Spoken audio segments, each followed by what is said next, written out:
Hello, all benders and non-benders, and welcome back to Avatar Realms Collide. Today, we are going to be going over alliances. How do they work, and what can you actually do in alliances? Because the alliance part is particularly overwhelming at first glance. It didn't make a lick of sense to me at first, I'm not gonna lie. But over time, I've figured it out, and hopefully I can help you all do the same. Now, there are quite a few perks to being in the Alliance, and by nature of the game, you kind of have to be in an Alliance to progress. Now, there's a few things you can do in the Alliances, and you can help the Alliance become stronger in a few ways. First, the big one I'm going to show off is the research. There's development research, there's territory research, and there's warfare research. Now, development research hits a few things. First of all, it can hit your member count. When you power up specifically these leadership icons, it can actually increase the number of members you can have. I imagine this would go up to 5, this would probably go up to 10, and then this would go up to 10 as well. So basically a total of 10, 20, 25, 30 additional members. More members means more muscle, which means you can make your alliance stronger. Next, we have territory. Now, this one's got a few things. Cost reduction, it says cost reduction, costs of alliance facilities. I'm not quite sure what alliance facilities they're referring to, gotta be honest. I don't think I'm quite there yet. But we do have increasing the alliance gold capacity, which you can use to actually buy things. That's what I think. I think this is for the Alliance shop, which I will show off here in a second. I could be mistaken about that, though. Hard for me to say. I'm not sure. Power expansion is the interesting one, though, because by upgrading your power expansion, you can get more territories. And territories is how you can kind of spread your influence over the world, which is just fun. We have, of course, marching speed. This is more so for your units that you send out into battle or on rallies. When you're within Alliance territories, that's kind of why you want to boost them up. While you're within Alliance territory, your marching speed is increased, meaning that you don't have quite as long of a timer to get there. This is increasing all of your benders' attack. So, okay, that's why you want more territory, is these later upgrades are particularly good when you're within an Alliance territory.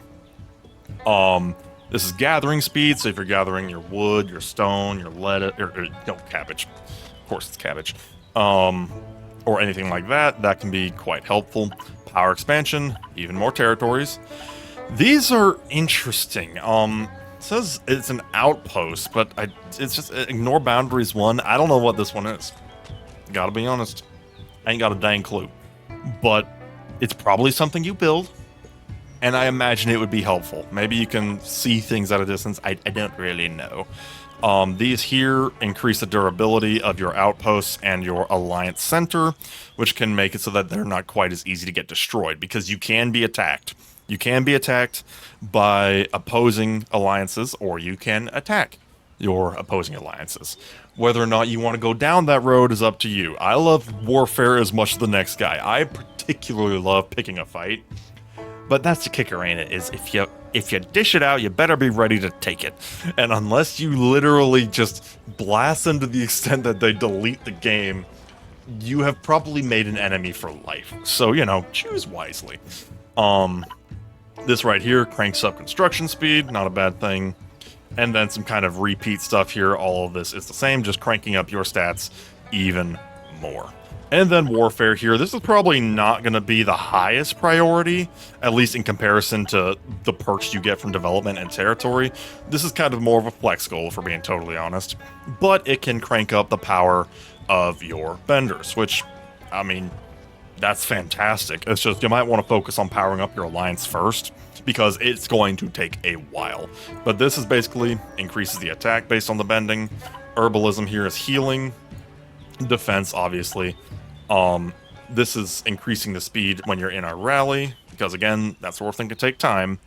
And then mostly rinse and repeats until the end, which is firebender, or any kind of bender HP. So yeah, that is the research. That is the most direct way you can contribute to your alliance becoming stronger. Now, the help option here is kind of interesting because what you can basically do is you can help your other alliances or alliance members with their cooldowns. Any kind of cooldown you have in here, you can request help, and then a little icon will pop up down there, and you can actually help them. Kind of just a nice additional way to, you know, just speed things up. That's the kicker of this game is you got timers. You got lots and lots and lots of timers, and that can mitigate it just a little bit. The next thing here, which is actually very well timed, is rallies. Rallies are basically what you can do to join up with your alliance members to launch a coordinated assault. Right now, there's actually an event going on. Oops. No, don't move the troops. There is actually an event going on right now, where if you take down these berserkers, Borte's elite berserkers, you actually get shards for the original character, Borte, who is actually an airbender in this game. Note that this game does not have, like, the same canonicity of, like, the show. It's kind of its own thing, so, you know, we're not going to worry too much about original airbenders here. The point is, original character who I actually think does look pretty cool, not gonna lie. And this event can help you get those shards. You get those shards by helping with rallies. Nice thing is, the more characters you have in the rallies, the more likely you are to win. The berserker ones are not actually too tough. They sound tougher than they actually are. But what else you can do with those rallies is you can attack Shattered Skull outposts. You can attack other players and alliances if you want. Again, use caution when picking that fight because you might unleash a storm upon yourself and you don't want that. Peace is actually encouraged in these types of modes. Usually whoever picks a fight often gets slapped down pretty quick unless they are just that strong to where they dominate. But be careful. Be very careful on that. But if you do have an alliance that needs to be put in their place, you can use rallies to attack their fortresses. So let's see here. Invasions. Let's talk about invasions real quick. Because invasions are kind of the raid mode, for lack of a better word. What you can actually do is every 2 days or so, your alliance can trigger an invasion. It'll be kind of right here. What the invasion will do is it summons a boss from the spirit realm. We have a few options here. If we take a peek, we do have, if we go back to number 1 here, oh, or not, there we go. Okay, we got the Dragon Eel here. We have Wan Shi Tong. We have General Ol Iron, and we have Heibai as spirits that we can fight in these missions. Every time you finish a spirit, like the next one that we're going to be able to fight is this normal level 3 Dragon Eel, then you level up to the next one, with your rewards getting slowly but surely better and better. Then you can go to hard mode, chew through those guys, then go to very hard and chew through them. There's 10 levels on each difficulty, factoring in the 2-day timer. That effectively means, like, it'll take you about 60 days or so minimum to get through everything. And of course, that's assuming that your alliance can actually take them on. The normal ones are pretty easy so far. We have not had any trouble with them. But once we start getting to hard and very hard, we shall see. Who knows? That could get interesting. Next here, this war icon, that's just for the rallies like I mentioned before. There's a territory. Let's see if it'll actually let me. See if it'll. Okay, well actually you can view what you have effectively. Unfortunately, see, here's the thing. Because I'm using the emulator on the computer, I can't actually properly zoom out, which is a bit funky. If I could zoom out of here, I could actually show you the whole map, and it would show you, like, the colors of the territory you have. Alas, I cannot do that on the computer. Not that I really need to. It's just a weird little quirk. But we're not going to worry about that too much. We have gifts. Gifts are very helpful, because when you hit certain milestones or when players purchase things, the whole alliance actually gets a little bit of free goodies. Nothing too crazy. Every now and then, though, you kind of get lucky. You do get some gems on the rarest of occasions. It's nothing too crazy. But hey, Freebies are freebies. Even if it's just some cabbages or even a couple speed up materials, anything helps. And speaking of materials, we also have the Alliance shop. Now, if you're in a leader position, you can actually choose what's in the shop, and you can kind of purchase it for the shop with these points that you get. And then in the main shop here, you can actually make your purchases.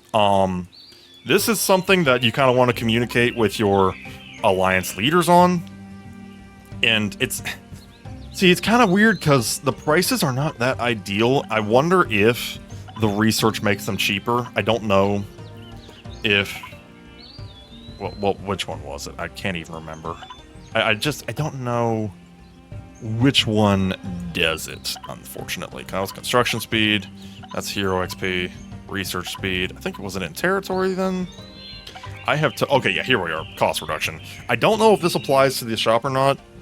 That one I am completely and totally unsure on, or if it applies to like your like outposts here. It might apply to that, to be totally honest, but I'm not sure. Point is, there is an Alliance shop that you can occasionally get some goodies on. You don't get a whole lot of the materials, if we're being honest.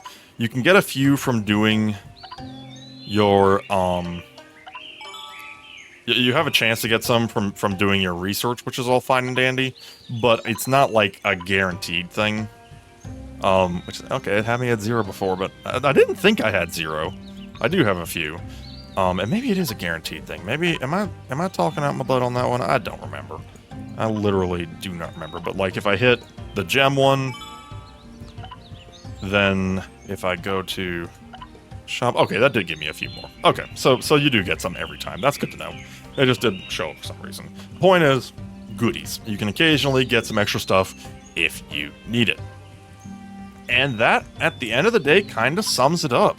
The final thing I do want to mention, though, is that the world does kind of evolve based on what everybody accomplishes. So, like, right now, we're just about to unlock the altar, which will be available on the whole world.